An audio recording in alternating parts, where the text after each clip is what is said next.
Hi, welcome to yet another practical session where we are learning spatial statistics and spatial econometrics with R. Today's topic is working with spatial data. My name is Saif Ali.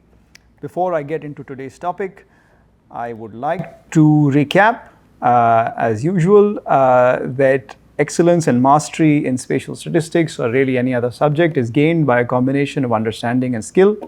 And while understanding is gained by listening, reading, thinking, and reflecting or writing, skill is acquired by actually doing, trying, failing, writing code, trying again. And the wrong way to acquire skill, or the way not to acquire skill, is by just simply watching the videos or reading many books. If you do that, you might acquire a lot of information, but not a lot of skill. So I encourage you, as we're going through these videos, to use pause and play frequently. And when I say play, I don't mean just play the video, actually play with the code. So as I'm writing code, pause the video, stop me. You can stop me anytime you want using the pause button, and go and play with the code. Try different versions of it, try and break it. And then once you're done, you're fairly confident, you can come back and play some more of the video. So you should be going back and forth. You should have two windows open, the window in which you're watching this video, your browser or whatever, and another window where you have RStudio, and you should be going back and forth and trying stuff out for yourself. With that said, what should you already know and what are you going to learn in this session? Well, what you should know in terms of conceptual understanding, you should be familiar with the idea and concept of spatial location, especially a 2D locations on a two-dimensional XY plane. You should be familiar with coordinate systems, how to locate a point on a 2D plane. And you should be familiar with the types of spatial data. And when I say the types of spatial data, I don't mean data types in R. I don't mean data frames, numerics, literals. I mean the spatial data, the types of spatial data that you've learned in this course. I mean geostatistical data, lattice data, and point pattern data. So you should know the difference between these three. If you don't know, I encourage you to go back and watch the appropriate video in this very course and learn what these three different types of spatial data, what they mean. In terms of skills, what should you have already done? Well, you should already have installed R. You should have installed the necessary packages, GStat and SP. They should be familiar to you by now. You should have also loaded the Muse dataset, which is the data that we're going to work with. And so far, we worked with it as tabular data. So if for us, the Muse dataset was basically just a table. It was just rows and columns that contained some data. But we want to go further. We don't want to look at simply as tabular data anymore. We actually want to look at it as spatial data. So we want to look at it as data that has a spatial location associated with each observation. So this is something that should be crystal clear to you after you finish today's video, is that there is a difference between just some tabular data that you have in a table versus spatial data, where every observation is necessarily associated to a particular spatial location. So remember that spatial data means that every observation is associated with some location. It occurred at some spatial location. So space is inherently part of the data. And we're going to see how to manage that in R, how to convert regular tabular data to spatial data. And then we're going to see the difference, that there are two different kinds of data types. And then we will make a spatial plot, which will show you the spatial distribution of the data, which, as you will see, will be more informative than simply a histogram. So if that much is clear, if you don't have any of the prerequisites that I just described, if you have not installed R, you don't know what the packages are, please go back and review the previous videos and make sure you've gotten to this point before you go any further. So now would be a good time to pause and make sure that you've got all the prerequisites in place.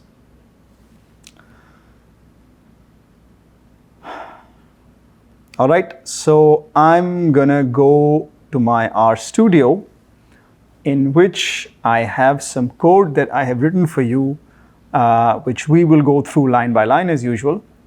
So you already know what this does. We have to load our libraries and then load the data set called Muse, and remind me what this function here does, class Muse. What are we doing here? You should know this by now. Basically, we want to see what kind of variable is Muse, what is its data type. And we see that Muse is a data frame, and a data frame is basically another word for tabular data. It's data that's organized as rows and columns. Every row is a different observation, every column is a variable. Columns can be of different data types, but within the same column, all of the data has to be of the same type. This is all stuff from last time. So, so far so good. We have a tabular data set in a data frame called Muse, but that's not what we want. We actually want spatial data. We want to associate every observation with some spatial location. So let's start by making a copy of our data set. So let's make a new variable called muse.sp. So the .sp, as you guessed correctly, stands for spatial. So we want to make a spatial version of the same data. So let's start by making a copy. And this operator here, this arrow, left arrow operator here, which is the less than sign and a hyphen, this is similar to an equals operator. It assigns the right hand side to the left hand side. So what this does is it takes your Muse data frame and simply copies it to a new variable called muse.sp. So now we're going to make changes to this muse.sp. So what change do we want? We want to convert muse.sp, which is currently still a tabular variable, to a spatial data format. And the way we do that is using a command called coordinates. And coordinates is a command, if you look at the help manual for coordinates, coordinates is a command that comes from the SP package. This is a package that we've already loaded, and this is a package that provides methods for spatial data. So in our documentation, the function name is given first, and then within curly brackets, it tells you the package name. So our function is called coordinates, and the package that it comes from is called SP, and you can read this description to see what it does.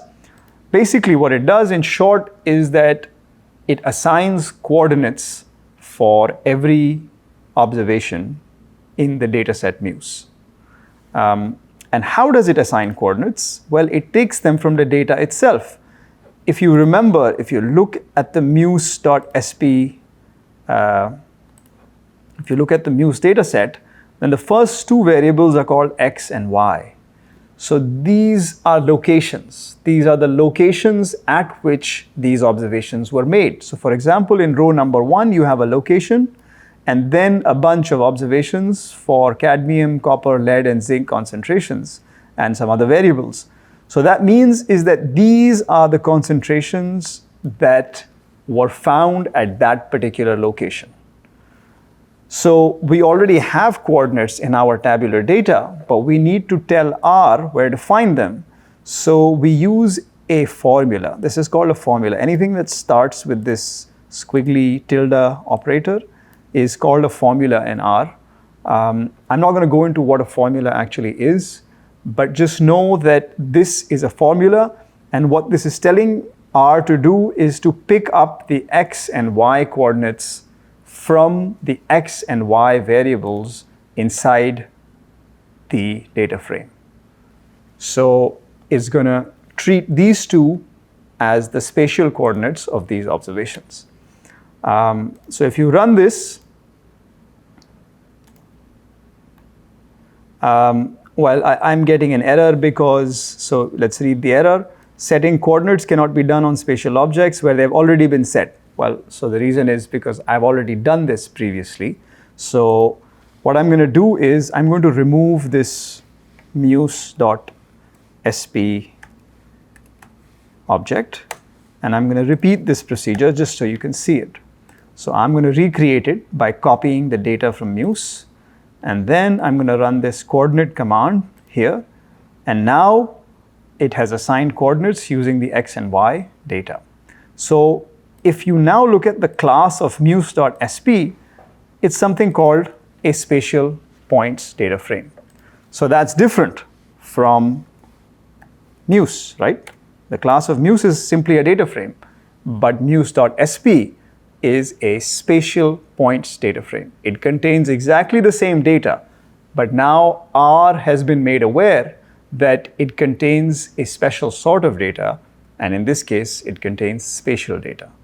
So if you want to work with spatial data in R, you're going to have to become familiar with spatial data formats.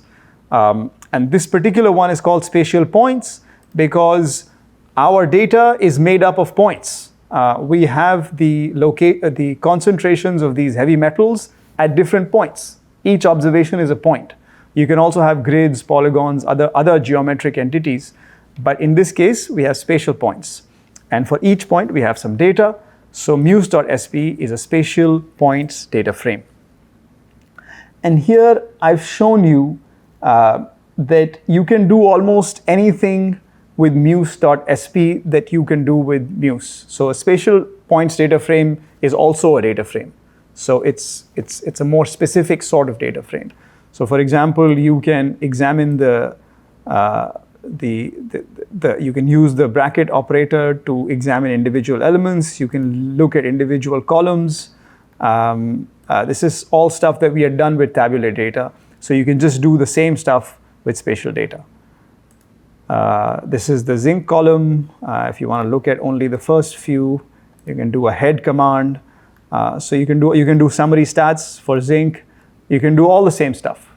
So nothing much changes except that R now treats the data as spatial data. Yeah, you can compute variance, standard deviation. You can even make a histogram. So remember this histogram from last time. It tells you the frequency distribution of zinc concentrations. Now here's what I want to bring your attention to. We want to make a spatial plot. So the histogram tells us nothing about space. We don't know how these values are distributed in space. And that's what we want to see. So we're going to use this function called bubble. This function makes a bubble plot using the Muse spatial points data frame. And it looks at the zinc column only. And it uses some colors. We've provided some colors. And this, we've provided a title for our plot. So if I run this, we see that it creates a spatial plot of zinc concentrations. So how do we interpret this plot? Each point is an observation which has been mapped to some location in space, remember, because now we know where it occurs in space. And the size of the bubble, the size of the circle, tells you the magnitude of zinc concentration. So this plot, in addition to telling you about the magnitudes, also tells you about the spatial distribution. So it gives you richer information or different information than the histogram. That's all the code that I'm going to look at today. Before I go to my discussion, please pause the video and make sure that you can get this far on your own. And further, maybe. If you try some other things, you can get further. So let's go back. So just to summarize, today we saw, last time we saw how to make a histogram. We did it using the hist command. And it told us about the frequency distribution, about how the magnitudes of zinc concentrations are distributed, but it told us nothing about their spatial distribution. By doing a little more work, converting our data into a spatial data format, a spatial points data frame, and using the bubble command, we were able to get a spatial plot which tells us about the spatial distribution. And we can kind of examine this and see that, along this line, we see larger circles. And as we get away from this line, the circles start to get smaller. So it seems that there is some pattern. And in the next few sessions, we will start to explore what this pattern means and how we can characterize this pattern using spatial statistics. Just a small exercise that I want to leave you with. I want to ask you what type of spatial data is contained in the muse.sp spatial data frame. So think about it for yourself for a few minutes and come back and I will give you the answer. The answer is already on the slide. It is a geostatistical data. And the reason for that is, remember that geostatistical data is defined on a continuous domain. And zinc concentration has a value at every point in the riverbed. So the riverbed is a continuous domain. And the type of spatial data depends on the nature of the spatial domain over which the data is defined.